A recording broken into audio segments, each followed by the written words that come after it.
Hai guys, saya dari Gila Mawi. Pada hari ini saya akan explain salah sebuah filem kegemaran saya iaitu Predestination. Konsep filem Predestination ini adalah konsep-konsep biasa yang selalu digunakan di filem-filem Hollywood iaitu time travelling dan time loop. Jadi, tanpa membuang masa, mari kita tengok kisah movie Predestination ini.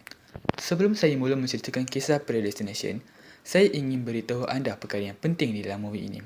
Saya ingin beritahu bagaimana alat time travel di dalam movie ini berfungsi.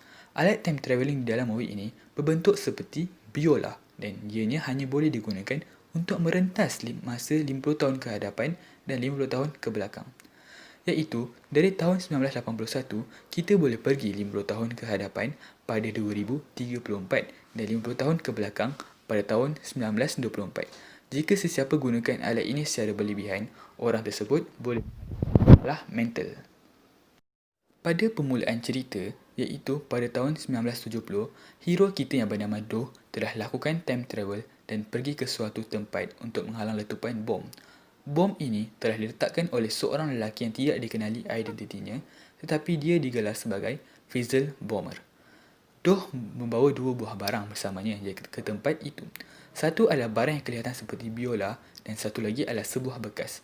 Bekas ini adalah suatu bekas yang tiada penghujungnya. Contohnya, apabila anda baling sesuatu ke dalamnya, barang tersebut akan terus jatuh tanpa jumpa penghujung bekas tersebut.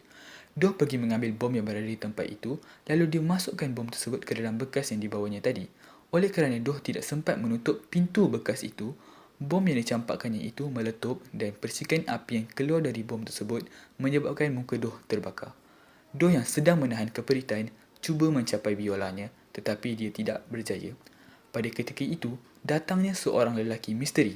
Lelaki misteri itu mengambil biola tersebut lalu diberikannya kepada Doh. Doh menggunakan biola itu untuk time travelling ke tahun 1992.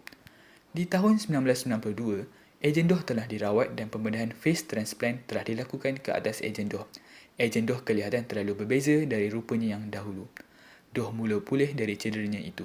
Pada waktu itu, ejen Doh lihat Fizzle Bomber yang tidak berjaya dihalangnya melakukan banyak kes jenayah dengan mengebomkan banyak lagi tempat. Dan ini menyebabkan ramai rakyat yang terkorban. Bukan itu sahaja, pada tahun 1975, sebanyak 11,000 rakyat di New York telah terkorban akibat bom yang diletakkan oleh Fizzle Bomber. Jika ejen Doh sudah berjaya menghalang Fizzle Bomber itu, sudah pasti semua perkara ini tidak pernah terjadi.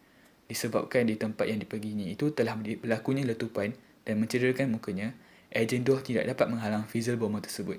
Ejen Doh berharap yang dia dapat menghalang Fizzle Bomber dan menghalang kesemua perkara ini dari terjadi. Tetapi, selepas ini, ejen Doh sudah tidak perlu untuk risau memikirkan mengenai Fizzle Bomber itu lagi. Ini adalah kerana ejen Doh telah mendapat misi terakhir yang perlu diselesaikan olehnya. Untuk menyelesaikan misi terakhirnya ini, ejen Doh telah merentasi masa pergi ke masa lampau iaitu pada 22 Oktober 1970. Setelah pergi ke sana, ejen Doh bekerja di sebuah kelab malam selama 2 minggu. Selepas 2 minggu, tarikh pada hari itu ialah 6 November 1970. Misi sebenar ejen Doh baru bermula. Di kelab malam, ejen Doh itu datangnya seorang lelaki yang bernama John. Ejen Doh tahu kesemua perkara mengenai John. Tetapi, ejen Doh sengaja buat-buat seperti tidak tahu dan mula menyuruh John untuk menceritakan tentang dirinya. Jadi, John pun mula menceritakan peristiwa-peristiwa perit yang berlaku di dalam hidupnya. 13 September 1945, ada seorang lelaki misteri meninggalkan seorang bayi di hadapan sebuah pintu rumah anak yatim dan telah hubungi rumah anak yatim tersebut dan beritahu mereka untuk memberikan nama Jane kepada bayi yang diletakkannya itu. Lalu, lelaki misteri ini menghilangkan diri. Jadi, orang di rumah anak yatim tersebut mula menjaga dan membesarkan Jane. Bayi perempuan yang bernama Jane itu tak lain dan tak bukan sebenarnya adalah lelaki yang bernama John tadi. Tepat sekali apa yang difikirkan oleh diri anda itu. Lelaki yang bernama John ini sebenarnya adalah perempuan ketika dia baru lahir, iaitu namanya adalah Jane. Dan baru-baru ini sahaja, dia lepas membuat pembedahan untuk menjadi lelaki dan menukar namanya menjadi John. Jadi, apa yang telah terjadi pada hidupnya sehingga dia belum berubah seperti ini? 1952. Sejak dari usia kecil lagi, Jane membesar di rumah anak yatim dan sejak dari kecil juga, Jane tidak pernah jatuh sakit. Jadi, dia tidak pernah langsung pergi ke hospital. Jane bukannya seperti perempuan-perempuan lain. Dia tersangat kuat dan dia juga tersangat pandai. Setakat ini, Jane tidak pernah mempunyai seorang kawan pun di dalam hidupnya. Jane selalu hidup di dalam kesepian dan keseorangan. Jane selalu berasa sedih dan tertunggu-tunggu. Tidak adakah siapa yang ingin menjadikannya anak angkat? Dia teringin untuk merasakan kasih sayang seorang ibu dan ayah, tapi malangnya, sampai ke besar, tiada siapa pun yang sudi untuk menjadikan Jane sebagai anak angkat mereka. Hari demi hari, bulan demi bulan dan tahun demi tahun mula berlalu. Jane pun sudah meningkat dewasa. Januari 10, 1963. Jane mempunyai cita-cita yang tinggi. Jane terlalu suka perkara-perkara mengenai angkasa. Jadi, Jane mula mencari kerja-kerja yang berkaitan dengan bidang angkasa.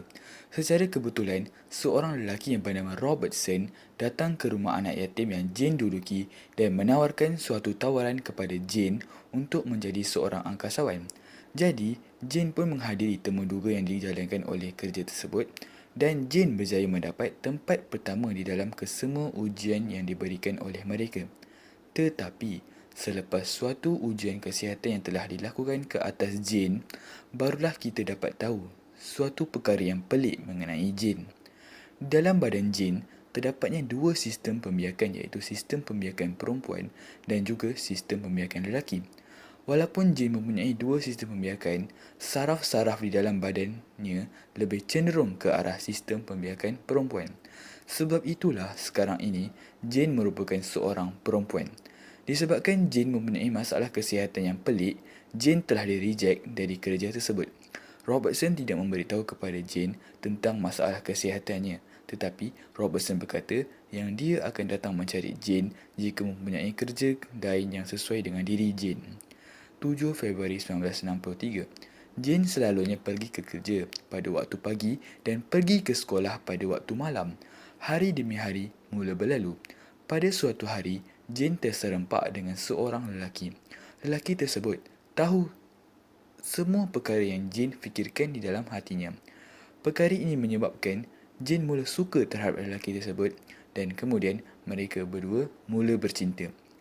Mereka berdua terlalu rapat dan pada suatu hari, ketika mereka berdua sedang berbual, lelaki tersebut menyuruh Jane untuk tunggu sebentar dan dia akan kembali dalam seketika waktu.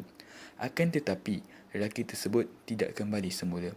Sejak dari usia kecil lagi, tidak ada seorang pun yang boleh memahami diri Jane dan kini, satu-satunya orang yang faham mengenai Jane telah pun meninggalkannya dan hilang begitu sahaja. Jadi, kini Jane mula memasang niat untuk mula hidup bersendirian. Selepas perkara ini semua berlaku, Jane mendapat sebuah lagi tawaran kerja dari Robertson. Kerja kali ini bukanlah suatu kerja yang berkaitan dengan angkasa tetapi ianya adalah kerja yang ditawarkan dari secret agency milik Robertson. Malangnya, Jane tidak dapat memasuki kerja ini kerana sekarang ini Jane sudah pun mengandung. Jadi, Jane telah di-reject sekali lagi dari kerja yang ditawarkan oleh Robertson. Jane yang mengandung akibat dari hubungan dia bersama dengan lelaki yang dicintainya itu. Jane yang selama ini hidup di dalam kesepian dan keseorangan mula berasa gembira kerana dia akan mula mendapat teman iaitu anaknya sendiri. Jadi, Jane berazam untuk menjaga anaknya itu dengan baik. Seperti yang dijangkakannya, Jane mendapat seorang anak perempuan yang sangat comel. Disebabkan selama ini Jane hidup keseorangan dan tidak mempunyai mana-mana kawan, jadi dia namakan anak perempuannya itu dengan namanya sendiri, iaitu Jane. Jane mula berangan-angan memikirkan perkara-perkara yang boleh dilakukan dia dan bayinya bersama-sama. Tetapi, kesemua perkara ini tidak akan terjadi pun kerana pada ketika Jane masih di hospital, anak perempuannya telah pun diculik. Akibat daripada ini, Jane berasa terlalu sedih. Bukan itu sahaja, pada ketika itu, doktor memberitahu Jane suatu perkara yang mengejutkan. Di dalam badan Jane, adanya sistem pembiakan perempuan dan lelaki. Semasa proses pembedahan dilakukan untuk melahirkan anaknya, sistem pembiakan perempuan Jane terpaksa diambil oleh doktor. Jadi, doktor terpaksa menyambungkan saraf-saraf Jane ke sistem pembiakan lelaki.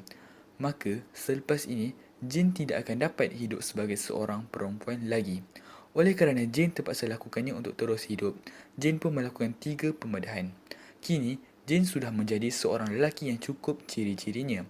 Jadi, Jane telah menukarkan namanya dari Jane kepada John. Selepas semua perkara ini terjadi, Jane bercadang untuk menulis sebuah majalah. Jadi, dia cuba menulis sebuah majalah yang bertajuk Unmarried Mother. Jadi, John berkata kepada ejen Doh, inilah peristiwa-peristiwa perik yang telah berlaku di dalam hidupnya. Dan John terlalu geram terhadap lelaki yang meninggalkannya dirinya begitu sahaja itu. John bertekad untuk membunuh lelaki itu walau apa jua caranya. Sekarang ini, ejen Doh memberitahu John yang ejen Doh akan membantu dia untuk membunuh lelaki yang meninggalkan dirinya itu. Tetapi, selepas itu, John perlu bekerja di agensi yang sama dengan ejen Doh bekerja. Lalu, John pun bersetuju. Ejen Doh dan John merentas masa ke belakang sehingga ke 3 April 1963.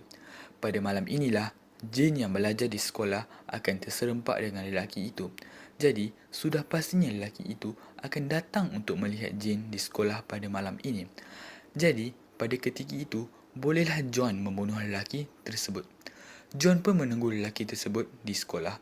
Sedang John menunggu lelaki tersebut, tiba-tiba ada seorang perempuan datang menegur John.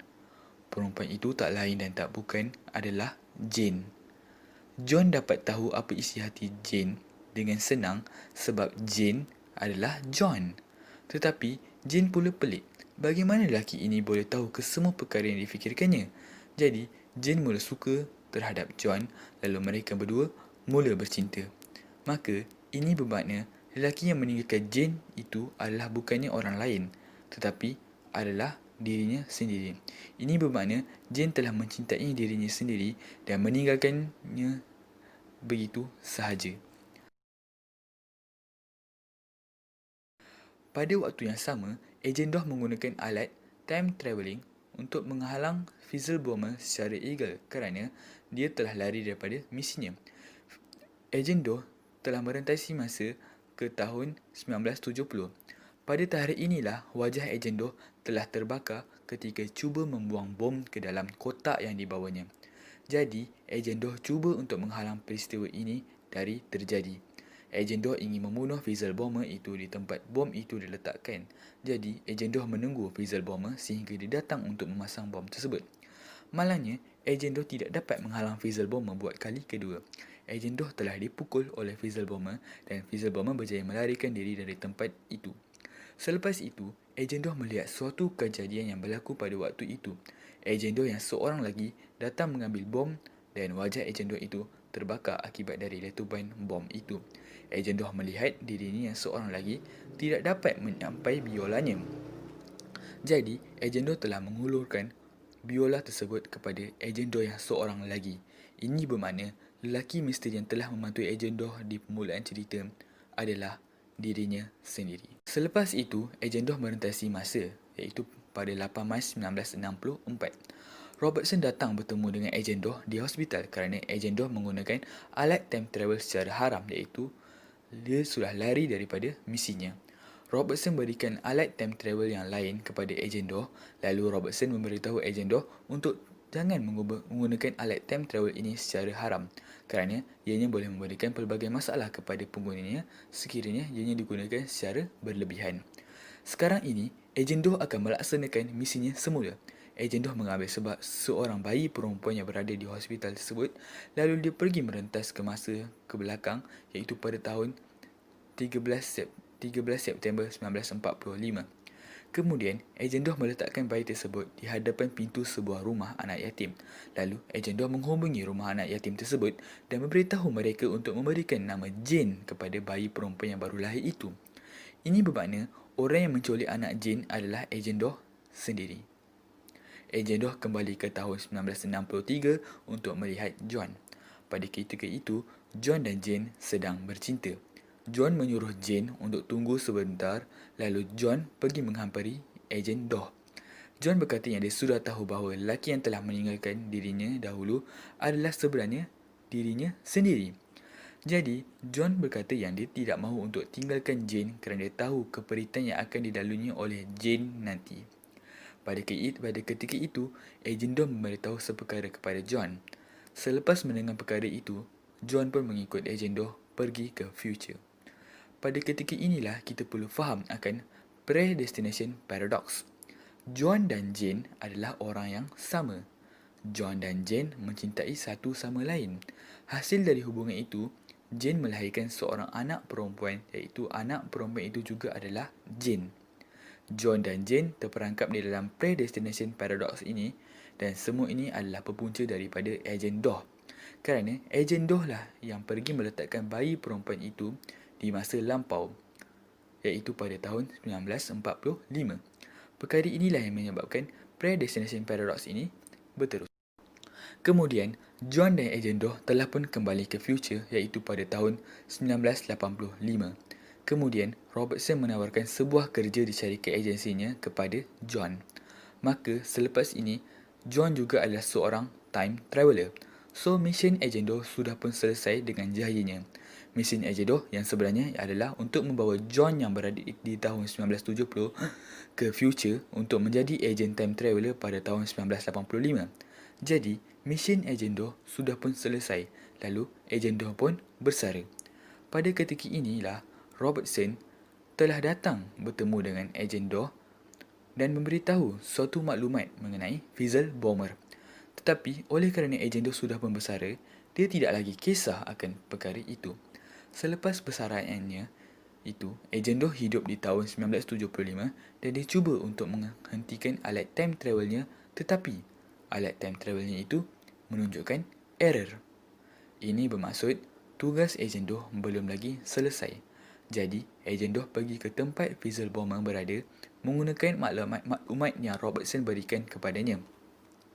Ketika ejen Doh pergi ke tempat itu, ejen Doh benar-benar terkejut kerana Fizzle Bomber itu sebenarnya adalah dirinya sendiri.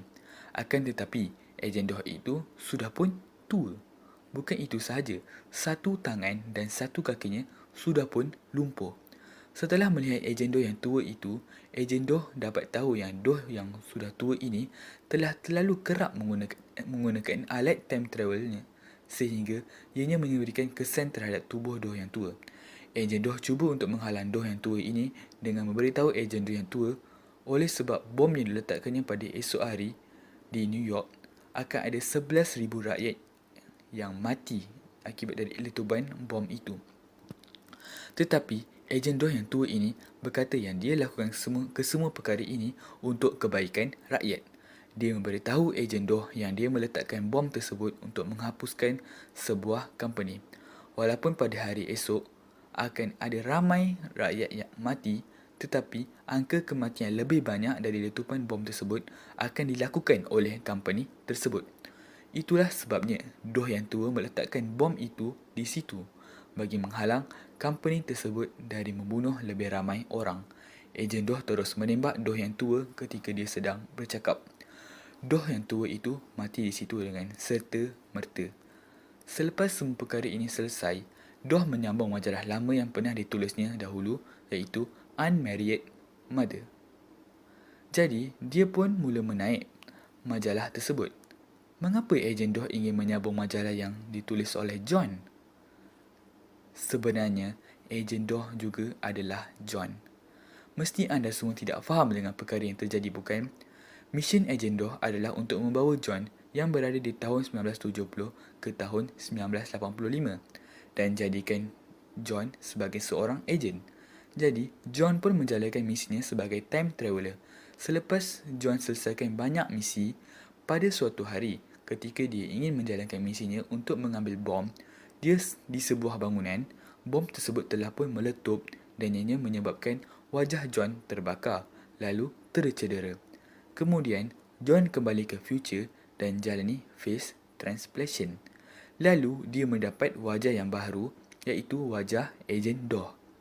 Jadi, semua perkara yang berlaku selepas ini telah anda tahu. Lelaki yang telah meletakkan bayi di rumah anak yatim itu adalah John. Bayi itu juga adalah John. Jane, iaitu perempuan yang membesar di rumah anak yatim itu juga adalah John. Lelaki yang mencintai dan meninggalkan Jane juga adalah John. Bayi hasil dari hubungan mereka itu pun adalah John. Ejen Doh yang menculik bayi itu juga adalah John. Fizzle Bomber yang telah membunuh 11,000 rakyat itu juga adalah John. Semuanya adalah John. Cerita ini tamat di sini. Di dalam movie ini, kita dapat perlu faham dengan lebih detail sebenarnya. Terdapat lagi satu timeline yang telah disembunyikan oleh director cerita ini. Video bagi hidden timeline itu akan saya post pada hari esok. Jika anda suka video ini, anda boleh tekan butang like di bawah dan jangan lupa untuk subscribe channel Gila Movie.